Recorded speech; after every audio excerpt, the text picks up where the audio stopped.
BVI, baby. British Virgin Islands, this one's for us. Put your hands up. BVI, and BVI. Ooh. Hands, sing BVI, wave them to the sky. Rock from side to side. Good day and welcome to the Vigilate Dialogues. I am your host, Shayna Smith-Archer, welcoming you to the National Boardroom.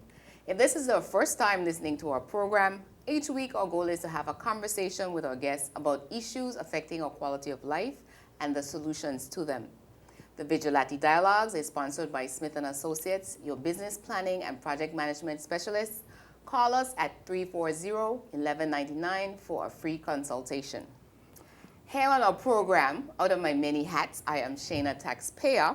And this season, we're kicking off a series called Woman of Impact.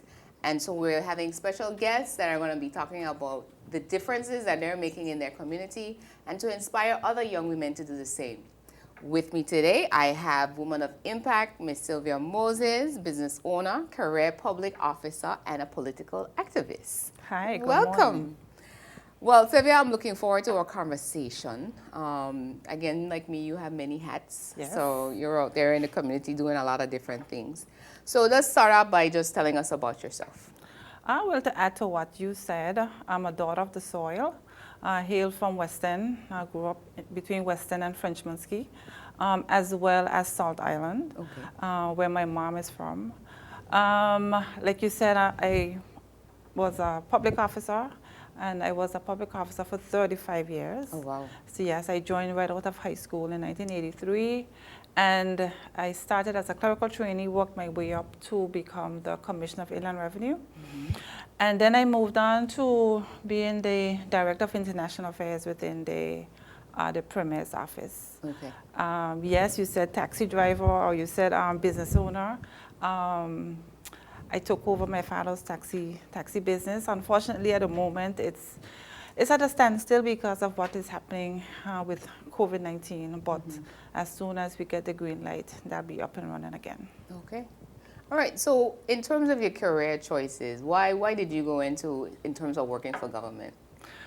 Well, in the village we grew up in, the older folks, they took a keen interest into what they used to call civil servant. Mm-hmm. Being a civil servant was the job to get.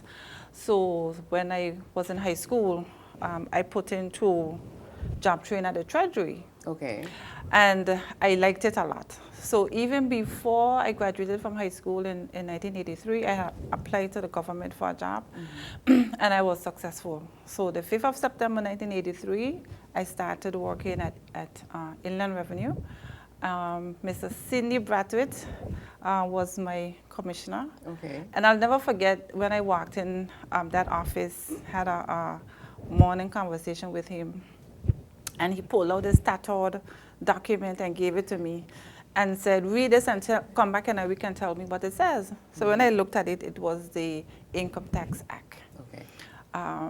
And your girl went to town, read it from end to end, highlighted, red mark it, and through his word, he brought me back in and said, tell me what it says. Asked me what Section 5 says, what are the taxes, what are the rates, who's supposed to pay.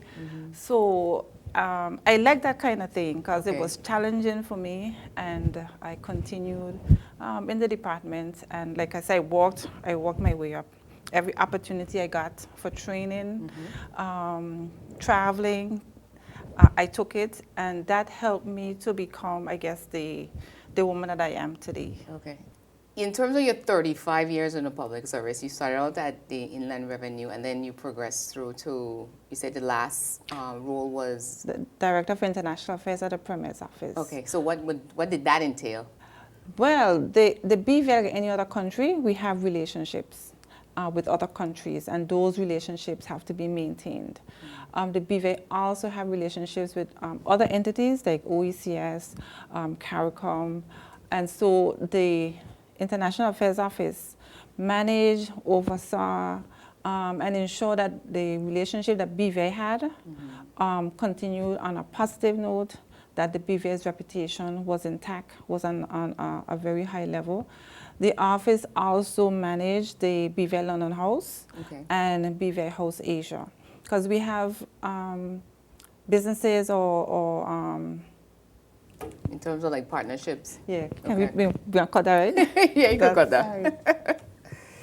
Right, so the BVA has relationships, you know, in far-reaching parts of the world, and it's important that we do what is necessary to ensure that, you know, our reputation remains intact. Okay. So I enjoyed that. I also had a stint with BVA International Finance Center, which is now BVA Finance. That deals with the financial services aspect of our industry. Okay. And I enjoyed working with that as well. But my forte was working with the tax office and international affairs. Okay. So throughout your career, what was probably some of your highlights, or what was the best thing along your journey? Well, like I said, we were able to travel to go on various training within the region. So we had a close working, and this is the tax office I'm talking about. Okay. So we would go to various training courses, workshops, as far down as Belize. Okay. I did some training in the UK for about 6 months. And so you were able to learn what other countries are doing in relation to their tax policies. And in doing that, you were able to bring back some information to try to, you know, implement and improve the things that we do at home here. The other highlight was assisting taxpayers with their obligations, because paying taxes, as you say, you're a taxpayer, Shana. Yes.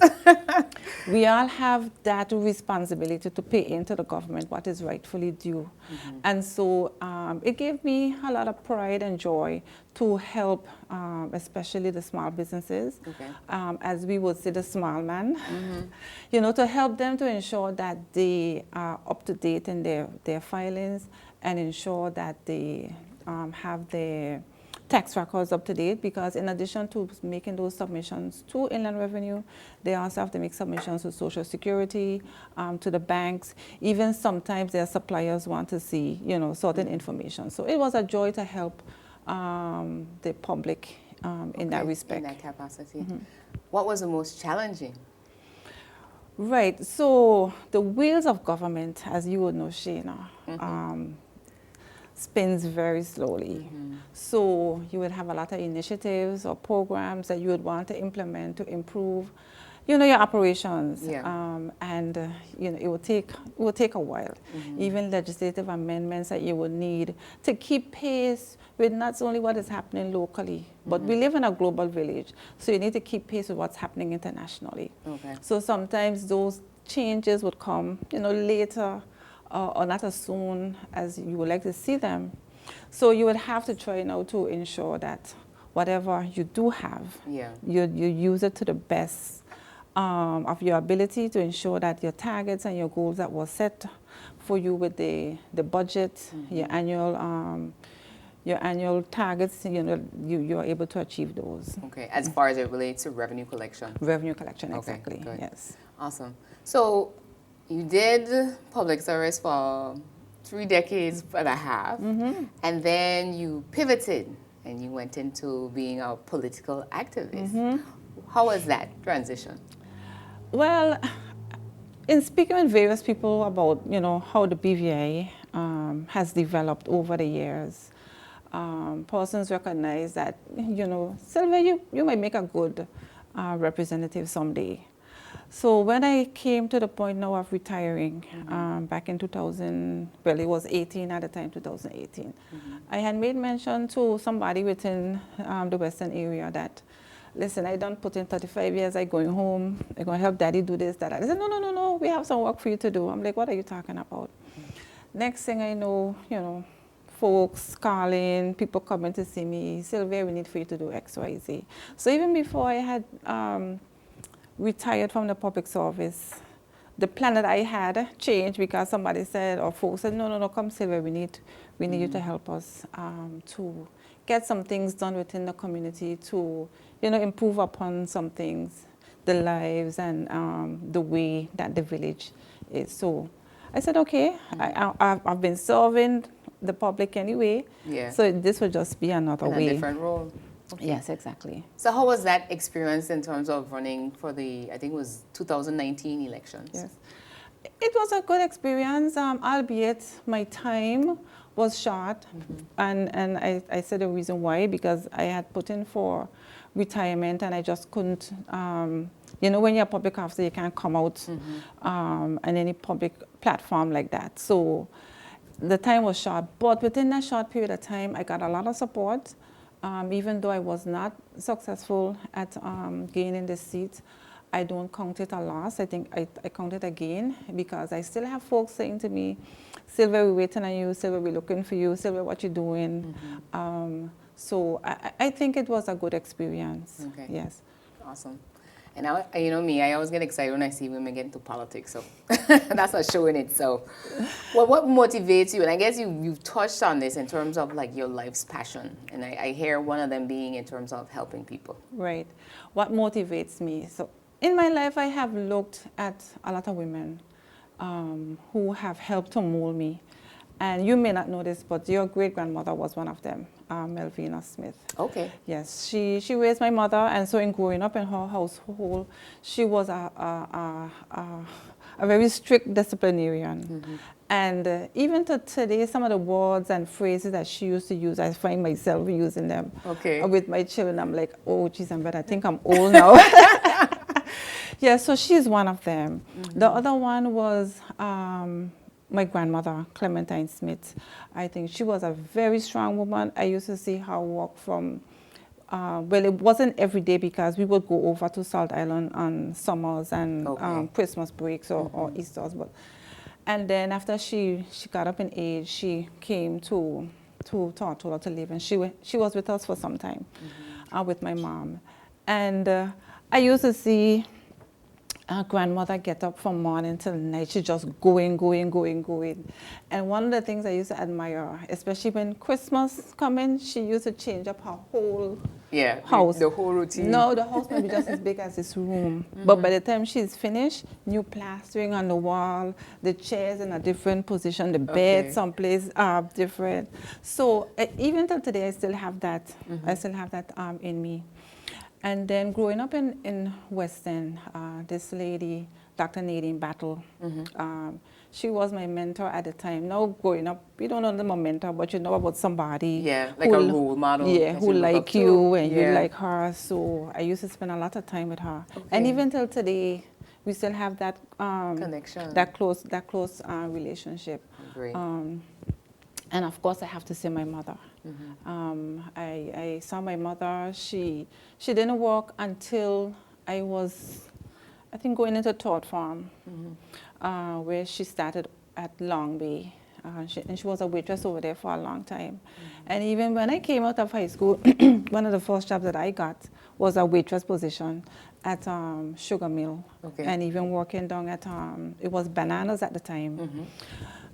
So watching these women, watching these women in my life, I think they have taught me a lot, and I have emulated them, you know, in my work life and even in my my home life. Okay. That's awesome. Yeah, Grandmother Millie. If you're just tuned in and you're trying to figure out who is this talking about, my Grandmother Millie.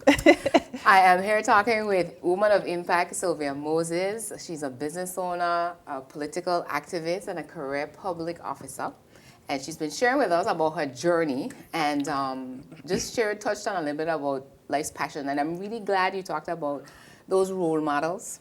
Because, you know, for one of the things for me in terms of even motivating me to do this was, for me, it was something where, you know, it's a handful almost, you know, in terms of seeing women out there that are making impact. And to not just think of it, though, as it has to be, you know, women that are in leadership roles, but that, you know, even in your home and in your community and in your family, you are a leader. And it's important to take that just as seriously as if you're Commissioner of Inland Revenue, you know. So I think that's really awesome that you brought that forward. So what would you tell a young woman now thinking about pursuing similar goals? So whether it's, you know, working in the public service or, you know, owning a business or being in politics. find a mentor, find someone that you look up to, someone who you will see who's well, successful, whatever you know determine that or deem that to be.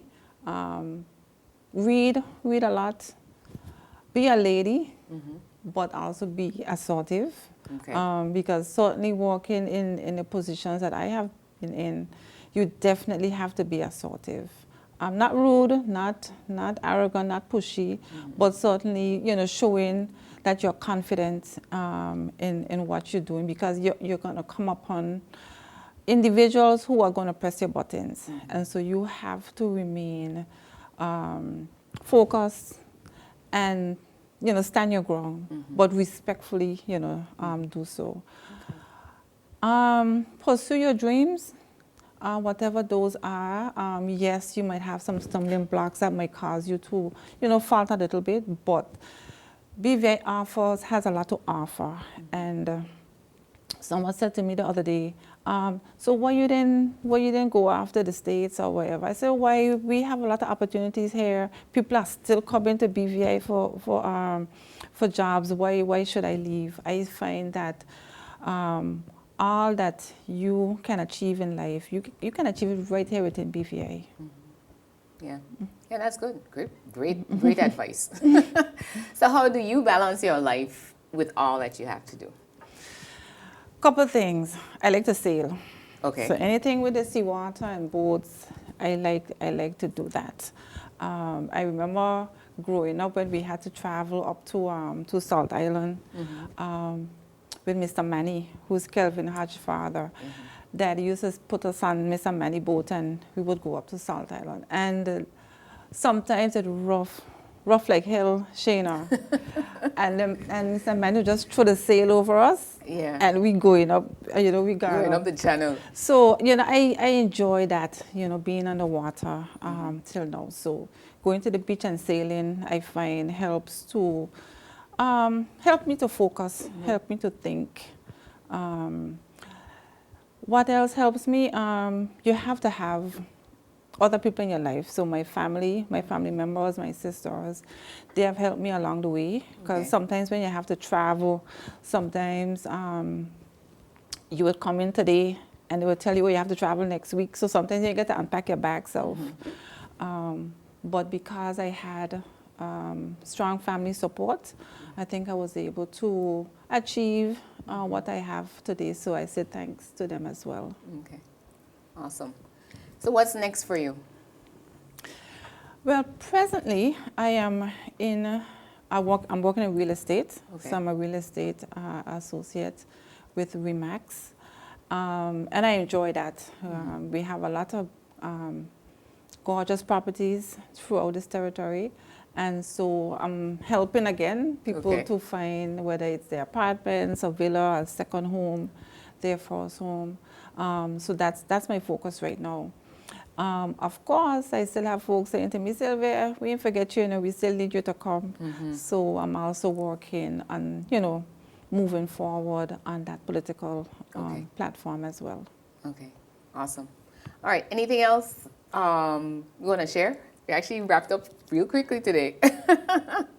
Yes, I would certainly say I enjoyed working within the public service. And to be honest, if I had to do it again, I would work within the public service. I find that the work that we have to do there, or that is still to be done, is vital to the advancement of the community of BVI.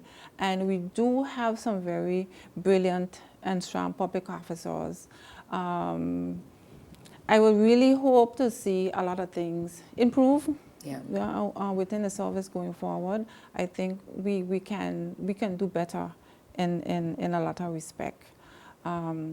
So big up to the public officers of the BVI, you being a public officer yourself. And I would like to encourage a lot of the business owners who are having difficulties right now due to what's happening with the COVID-19, to press on, to keep the faith. I know people might say, oh, that's a cliche, but you really have to keep the faith, because things are going to get better. They must get better. Where there's hope, there's life. Exactly. Or where there's life, there's hope. Instead of being backwards. Yes. Yeah, that's very key. All right. Well, Sylvia, thanks for stopping by. And we look forward to hearing more Yes. of what you're doing and making impact. Thank you for having me. All right. Public service announcement. As always, be safe, be well, mask up. I know, all of us are tired of the mask, but that's okay. We have to do what we have to do, so we keep it moving. Word of encouragement. If you set out to be liked, you should be prepared to compromise on anything at any time, and you would achieve nothing. And a great lady said that, Margaret Thatcher. She was one, she stood her ground. Yes. All right, so if you just tuned in, you missed our show today. You were tuned into the Vigilate Dialogues. We're here on Saturdays at 3 p.m. on CBN Radio FM 90.9 and replay on Sundays at 9 a.m. The Vigilate Dialogues is sponsored by Smith & Associates, your business planning and project management specialist. Call us at 340-1199 for a free consultation. Like our Facebook page, we're going to be uploading soon our videos on the YouTube channel, so subscribe and make sure that you get those notifications. Until next time, I am your host, Shayna Smith Archer, saying let's continue the conversation for a better Virgin Islands. Wave